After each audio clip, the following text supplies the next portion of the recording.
Lesson 24. I do not perceive my own best interests. In no situation that arises do you realize the outcome that would make you happy. Therefore, you have no guide to appropriate action and no way of judging the result. What you do is determined by your perception of the situation, and that perception is wrong. It is inevitable, then, that you will not serve your own best interests, yet they are your only goal in any situation which is correctly perceived. Otherwise, you will not recognize what they are. If you realize that you do not perceive your own best interests, you could be taught what they are. But in the presence of your conviction that you do know what they are, you cannot learn. The idea for today is a step toward opening your mind so that learning can begin. The exercises for today require much more honesty than you are accustomed to using. A few subjects, honestly and carefully considered in each of the 5 practice periods which should be undertaken today, will be more helpful than a more cursory examination of a large number. 2 minutes are suggested for each of the mind-searching periods which the exercises involve.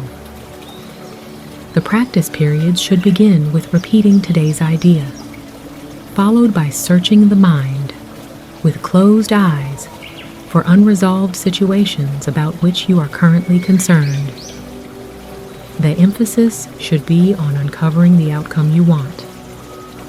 You will quickly realize that you have a number of goals in mind as part of the desired outcome, and also that these goals are on different levels and often conflict. In applying the idea for today, name each situation that occurs to you, and then enumerate carefully as many goals as possible that you would like to be met in its resolution. The form of each application should be roughly as follows. In the situation involving blank, I would like blank to happen, and blank to happen, and so on. Try to cover as many different kinds of outcomes as may honestly occur to you, even if some of them do not appear to be directly related to the situation, or even to be inherent in it at all. If these exercises are done properly, you will quickly recognize that you are making a large number of demands of the situation which have nothing to do with it. You will also recognize that many of your goals are contradictory, that you have no unified outcome in mind, and that you must experience disappointment in connection with some of your goals. However, the situation turns out. After covering the list of as many hoped-for goals as possible, for each unresolved situation that crosses your mind, say to yourself, I do not perceive my own best interests in this situation, and go on to the next one.